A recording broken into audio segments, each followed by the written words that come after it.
My millionaire grandfather's funeral hadn't even ended when my parents, who'd ignored me my whole life, filed a lawsuit to take everything he left me. I remember staring at the papers half in disbelief, half in rage. But the real shock came later inside that cold Massachusetts courtroom. My mother rolled her eyes the second I walked in like she already knew she'd win. Then the judge looked up, froze, and said, "Wait, the charges are against you." Every whisper stopped. My parents stared, confused. They had no idea who I really was or what I'd been waiting to do for years. I grew up in a house where love was measured by silence. My parents, Diane and Scott Morrison, lived 2 states away, but might as well have lived on another planet. They were the kind of people who sent postcards instead of phone calls, who showed up for Christmas only when a camera was around. When I was 3 months old, they left me with my grandparents just for a few weeks. Those weeks stretched into decades. My first memory isn't of my mother's perfume or my father's voice. It's of my grandmother Helen's kitchen. The smell of melting butter, the soft thud of her wooden spoon against the bowl, the sound of her laugh when I spilled chocolate chips everywhere. The best cookies have too much of everything she'd say. She never scolded me, never sighed like I was a burden. To her, I was just enough. My grandfather, Judge William Parker, was a man carved from discipline and kindness. Every evening, he'd walk in from the courthouse, still in his robe, set his briefcase down, and ask, "What did my favorite lawyer in training learn today?" I'd hold up my crayon drawings, and he'd study them like legal documents. I thought that's what all families were like until I started school. Other kids had parents at soccer games, at plays, at back-to-school nights. I had 2 empty chairs and a grandmother waving twice as loud to make up for it. When I asked why my parents didn't come, Grandma said, "They're busy with important things, sweetheart." I wanted to believe her. But even at 7, I could feel the gap widening like a crack in the wall no one wanted to fix. The few times they did visit, it was always the same. Diane would arrive in designer heels, kiss the air near my cheek, and spend the whole visit scrolling through her phone. Scott would stay outside, honking the car horn for her to hurry. I learned early that pretending was their favorite family tradition, but my grandparents never spoke badly of them. Grandpa used to say, "Justice isn't about revenge, Ava. It's about showing up." And he showed up for every scraped knee, every science fair, every graduation photo. When kids at school talked about inheritance or family businesses, I didn't think about money. I thought about his voice reading bedtime stories from law journals, the steady hum of the old heater in his office, and the way his eyes softened when Grandma laughed. Looking back, I see it clearly now. Love was presence, not promise. An absence was a choice. So when he died, when the will revealed he'd left everything to me, it wasn't greed that made my parents furious. It was exposure. The money didn't humiliate them. The truth did. And they'd rather destroy me than face what they'd done. The first crack appeared on a gray Thanksgiving morning when I was 18. I'd driven home from college to surprise Grandma. She was in the garden, knees in the dirt, planting tulip bulbs, even though the ground was half frozen. "Spring's worth the wait," she smiled. By sunset, she was gone, collapsed between the flower beds she loved. I found Grandpa sitting there hours later, still holding her gardening gloves. He didn't cry, he just stared at the soil, whispering her name like it might answer back. We buried her 3 days later. My parents showed up late left before the reception and never called after. That was the day I stopped making excuses for them. After that, Sundays became sacred. Grandpa and I cooked together his famous pot roast, my burnt cookies, and talked about law truth and how people hide behind appearances. He told me the law reveals who people really are, Ava. It strips away performance. I didn't know then how literal that lesson would become. Years passed. I graduated law school, became a prosecutor, and Grandpa watched every milestone with the same quiet pride. My parents sent a 2-line card, "Good job. Proud of you." That was their version of love. Then, at 87, Grandpa died in his sleep. The house felt colder without him, like the walls missed his voice. At the reading of his will, I expected maybe his books, his watch, something sentimental. Instead, the lawyer handed me everything the Brookline house, his savings investments, over $3 million in total, and a sealed letter addressed only to me. It said, "You earned this not by blood, but by presence." I remember clutching that letter so tightly my hands shook. Finally, validation, not wealth truth. But then came the storm. 30 days later, Thomas, my colleague and closest friend, called from his office. His voice was careful, too careful. "They filed Ava. Filed what your parents. They're suing, claiming undue influence." I actually laughed. "They think I manipulated him. They're accusing you of controlling an old man for his money." That laughter turned into something sharp in my throat. Of course they were. Of course. That night, I drove to Brookline, unlocked Grandpa's study, and found a folder labeled simply Payments. Inside were decades of records, monthly transfers, to my parents' notes he'd written each time they asked for more. Diane requested increase Scott's business failing again. Page after page. Over $800,000 in total. He'd known this day might come. He'd prepared me for it. I sat there in the dark with the folder spread across the desk and whispered, "You saw them clearly, didn't you, Grandpa?" The anger burned low, steady and cold. They wanted to drag me into court. Good. They'd finally meet the woman they'd created. Thomas warned me the lawsuit would get ugly, but even he didn't know how far they'd go. Within a week, headlines started popping up in local papers, daughter accused of manipulating retired judge. The reporters didn't know my name yet, but I could already feel the whispers in the courthouse halls. The same colleagues who'd once nodded at me with respect now looked away. I remember sitting in my office late one night, the only light coming from my desk lamp, the hum of the city far below. On my screen were the scanned filings pages of lies dressed as grief. Ava Morrison exerted undue influence on her aging grandfather to secure control of his estate. They'd painted me as a predator, my own parents. For a moment, I almost believed their version of me. That's what family does to you. They convince you you're the villain for finally setting a boundary. I closed the laptop, my hands shaking, and reached for the box I'd brought from Grandpa's house. Inside were the payments, the bills, the messages he'd kept meticulously, proof of 20 years of silence disguised as dependence. I spread everything across the floor. Receipts, transfer slips, letters from my mother begging for just a little extra promises that never came true. Each page was a confession, and Grandpa had kept them all organized, labeled, dated. My pulse slowed. The chaos in my chest turned into something colder, sharper. When Thomas came by the next morning, he found me sitting on the floor, surrounded by stacks of evidence. "I guess we're going to war," I said quietly. He looked around at the papers, then at me. "You really want to do this?" "I don't want to," I said, "but they do. I'm just giving them what they asked for." That week, we built our case piece by piece. Witnesses, timelines, copies of every transfer, Grandpa's handwritten notes, his emails, his medical checkups, proving he was clear-minded until the end. It wasn't revenge, it was precision. The kind of justice he taught me to believe in. Still, the nights were the hardest. Some part of me, the daughter part, still wanted them to stop to apologize, to remember that I was their child. But that hope had died a long time ago, somewhere between unanswered birthday cards and forgotten graduations. By the time the trial date arrived, the fear was gone. In its place was something steadier, resolve. They'd wanted to face me in court.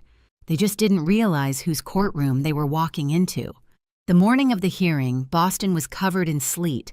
The streets shimmered like broken glass, and my reflection in the courthouse window looked more like a stranger than a daughter. Inside, the marble floor echoed with every step I took, deliberate, steady. I could feel the eyes on me, the whispers. That's her, the granddaughter, the one being sued. When I pushed open the courtroom doors, the air was thick with perfume and tension. My mother sat in the front row, hair immaculate, lips painted soft pink, the kind of color meant to say innocent. She glanced up, saw me, and rolled her eyes. A long practiced roll, the same one she'd used when I was 6, and spilled juice on her designer coat. My father stared at the floor like a man hoping invisibility might save him. Then Judge Brennan looked up. For a second, his face was blank, just another case. And then his eyes froze, recognition washing over him. "Wait, the charges are against you," he said aloud before catching himself.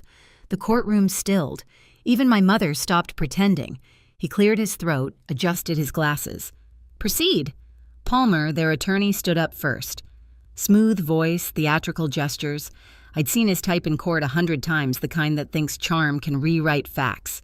"Your Honor," he began, "this case is a tragedy. A devoted daughter unfairly cut out of her father's will by a manipulative granddaughter who exploited an elderly man's grief." He gestured toward my mother. Diane dabbed at her eyes with a tissue she'd probably chosen to match her outfit. Judge Parker adored his daughter.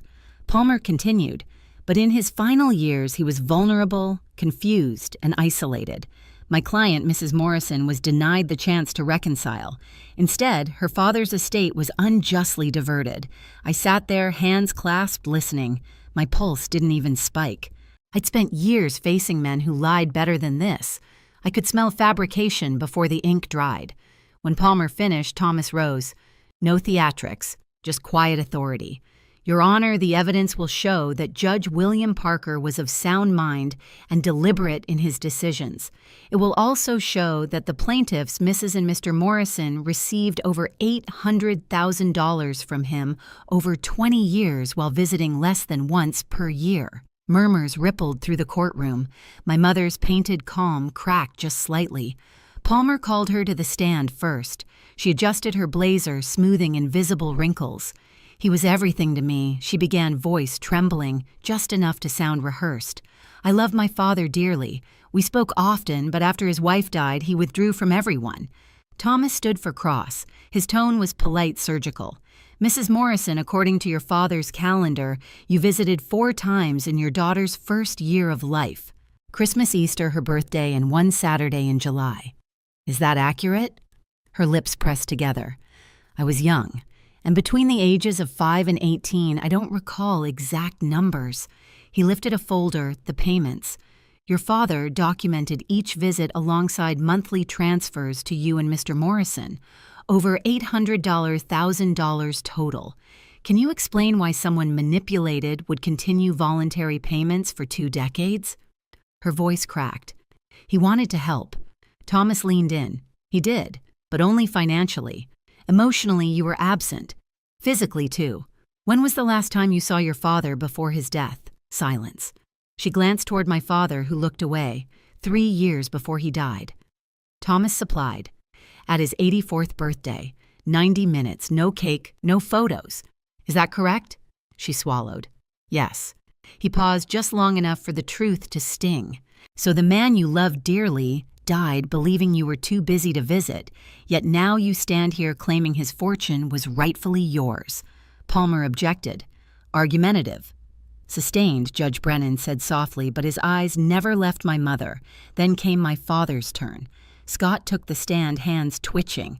He looked smaller than I remembered. Thomas kept it brief. "Mr. Morrison, did you attend your daughter's high school graduation, Num College?" He hesitated. "We were out of town, law school." He shook his head. Thomas projected a photo on the courtroom screen, me in cap and gown, Grandpa in the front row, clapping. The silence was heavy. "You weren't there," Thomas said, "but he was." I stared at the photo, my throat tightening, not from pain, from pride. Palmer tried one last swing. "Your Honor, grief clouds judgment. My clients loved their father. They were victims of manipulation." Judge Brennan nodded once. "Let's hear from the defendant." I stood. The sound of my heels against the floor echoed like a countdown. I raised my right hand, took the oath, and sat down. "Thomas, Miss Morrison, can you tell the court about your relationship with your grandfather?" I looked directly at my mother. "He raised me. He taught me to tell the truth, even when it hurt." Palmer jumped in. "Isn't it true you benefited financially from that relationship?" "Yes," I said. "But not in the way you mean." "He gave me something you can't buy, consistency." He showed up. "Did you encourage him to cut his daughter out of the will?" I met his eyes. "If inheritance was what I wanted, I wasted a lot of time having dinner with an old man instead of networking. But I wasn't chasing money. I was chasing the only family I had left." The room was silent. Even Palmer didn't have a comeback for that. Thomas handed the judge the sealed letter Grandpa had left me. Judge Brennan read it silently, his face softening. He looked up. "This letter alone speaks volumes." He turned to my parents. The court finds that Judge Parker's will reflects his true and deliberate intentions. There is no evidence of manipulation, no sign of incompetence. The plaintiff's claim is without merit. The gavel struck. Case dismissed. Legal fees awarded to the defendant. My mother gasped like the air had been stolen from her lungs. My father slumped in his chair. As the room emptied, she approached me, voice trembling. "Ava, please, can we talk?" I looked at her, the same woman who once dropped me off and never looked back. "Talk about what, Diane? I'm your mother." I shook my head. "No. You're the woman who gave birth to me. My mother was Helen Parker." Her eyes filled, but I felt nothing, just clarity. I turned to leave, but paused at the door. The courtroom lights reflected off the marble floor, and for the first time in years, I felt the weight lift. "They never knew who I really was," I whispered. Outside, the cold air hit my face sharp and clean. I walked down the courthouse steps, heels clicking like punctuation marks to a story finally finished. When I stepped outside, the sky had turned pale silver, the kind that comes right before snow. Reporters were waiting by the steps, their microphones flashing like tiny weapons. I walked straight through them. No statements, no victory speech, just the sound of my heels cutting through the noise. Back in my car, I finally exhaled. For the first time, the silence didn't feel lonely, it felt earned. Grandpa used to say, justice was slow, but it always arrived on time. He was right. It just took 32 years. The weeks after the trial were quiet. My parents disappeared from every headline from my life, from everything. No calls, no apologies, only silence, the language they'd always spoken best. But this time, it didn't sting. 3 years later, I stood behind the same bench my grandfather once presided over, now wearing his robe. Judge Ava Morrison, 39 youngest in Massachusetts history.